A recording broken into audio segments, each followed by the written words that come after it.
Hi guys, this is going to be another video, part of the segment Amanda's Art. Our channel messages through art, creativity, well, any creative avenue.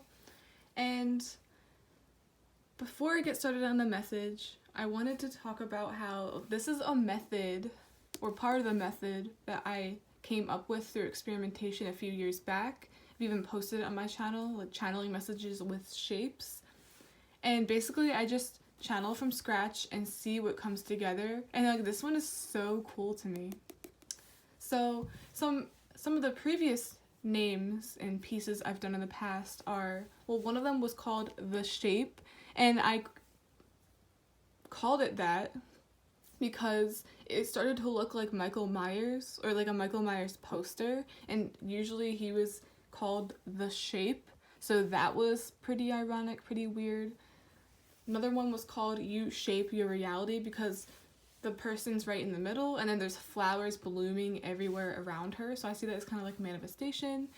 And then we have another one called Rose Colored Glasses. Kind of seeing that as rose colored glasses, circular. A lot of things were circular. And then her eye was a rose, seeing the world through rose colored glasses. Eyes are circular as well. Then the last one here, I didn't really have a name for it.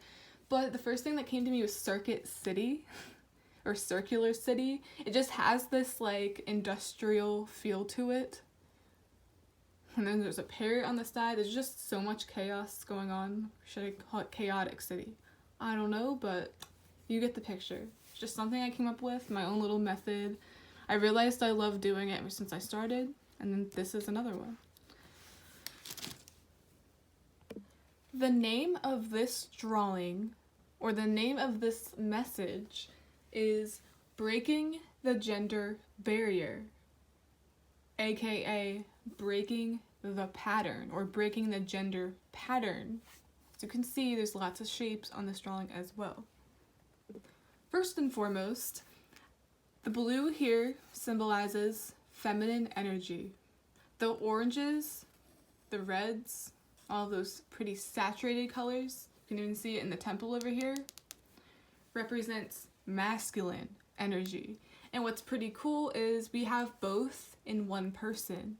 Despite it being like a feminine characteristics, this face looks pretty feminine and the lips are even like ruby red. What's up with that? But then you go down here and it's like, here's the masculine, chest out, wearing armor like they're about to go to war. And then we have a kilt.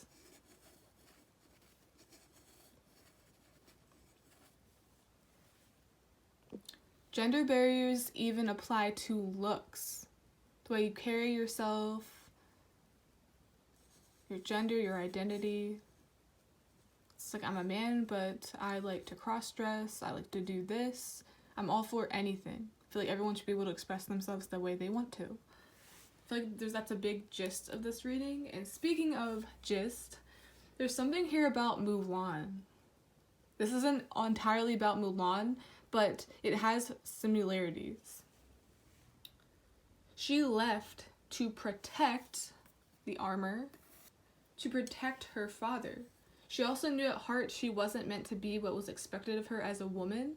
Remember, even in the beginning, it's like they were training all these women to act the same way, to be good little housewives, while their husbands, fathers went to these wars, and they just have to stick up with it, or stick with it. And she realized after that, she was even shamed for it, like, you are a disgrace to women, you will never be a good woman that people look up to, and that really hurt her feelings.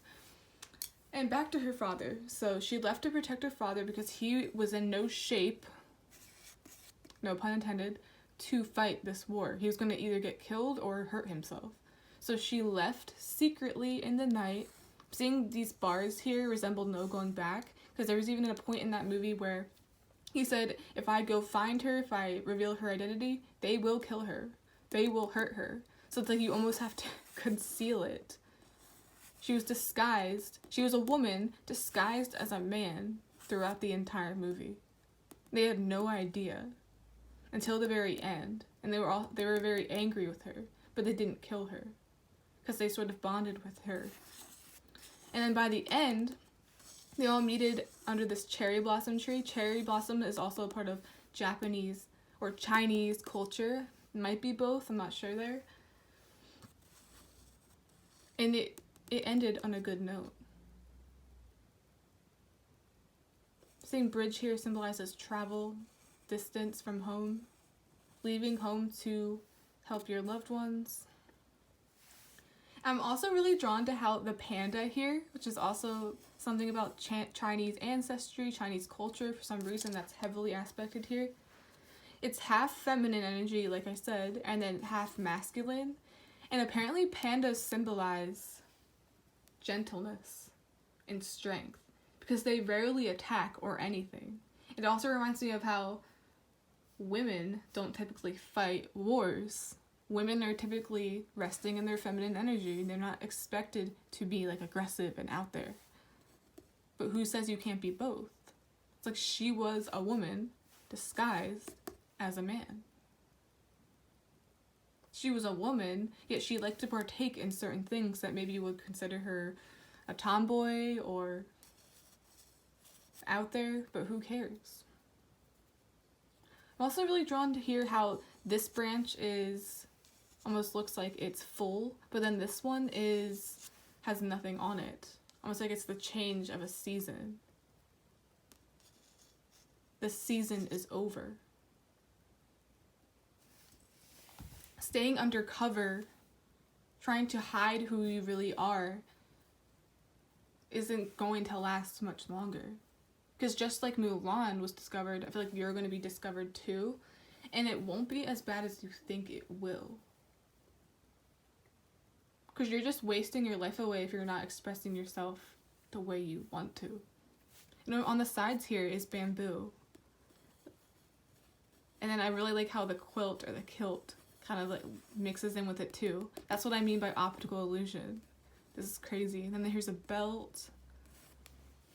There's a lot going on in the background. Here's a bridge. A temple. Another bridge, which I really like. I think this turned out really well. And then we have lots of crops, lots of grass. She grew as a person throughout the movie.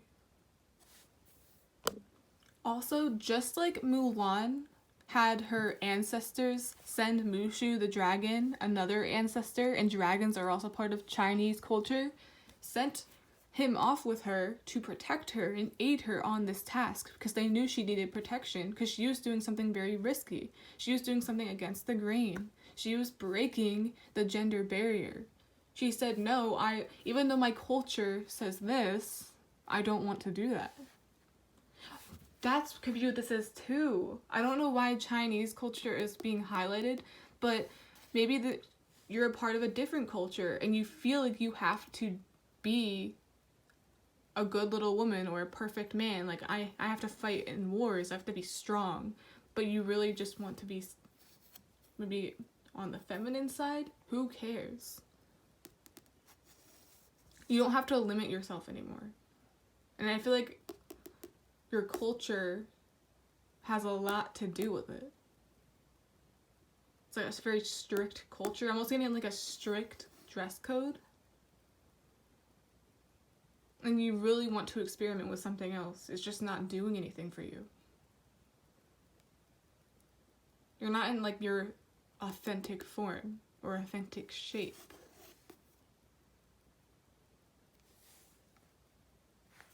You can take the shape of anything as you please. I'm also really drawn to how there's a crown up here. Both kings and queens wear crowns, but this one is red. I said that kind of reminded me of masculine energy. You're so protected by your ancestors right now. Getting this scenario too of someone wanting to transition, but you're not quite ready yet to put it out there. But you're heavily protected. This could be about pronouns and identity. Mulan was a girl disguised as a guy despite being a woman. You could say she was, like I said, tomboyish. So in simple terms, you're being undercover about something that you shouldn't be undercover about anymore. I feel like it's going to come to a point where it's like, yep, I am this, I did this, but it's not like I'm hurting anyone. She didn't hurt anyone. She just went against something that everyone abided by. I feel like I should say more, but I think that's about it. You get the gist here. She also mentioned that none of the other ancestors wanted to partake in this mission to protect Mulan or go with her. So they sent Mushu because he was always the one like, I want to do this task. I want to go on this mission. So they let him do it, and he was successful. I feel like he was also rewarded for that because he did a good job at protecting Mulan. She was safe. She wasn't necessarily in harm's way. She was alive. So I think the same applies to many of you out there. Break the gender barrier. Break the pattern. You no longer have to conform. There's no such thing as the perfect woman or the perfect man. You don't have to have all that pressure on your back.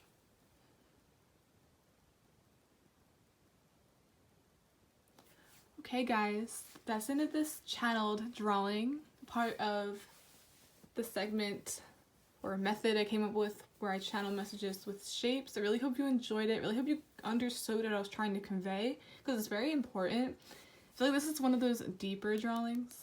I really like how the armor looks. You know, it has like the neck here. It looks like there's gems on the chin. There's a gem in the tree. You are special and you are needed. Okay guys, bye.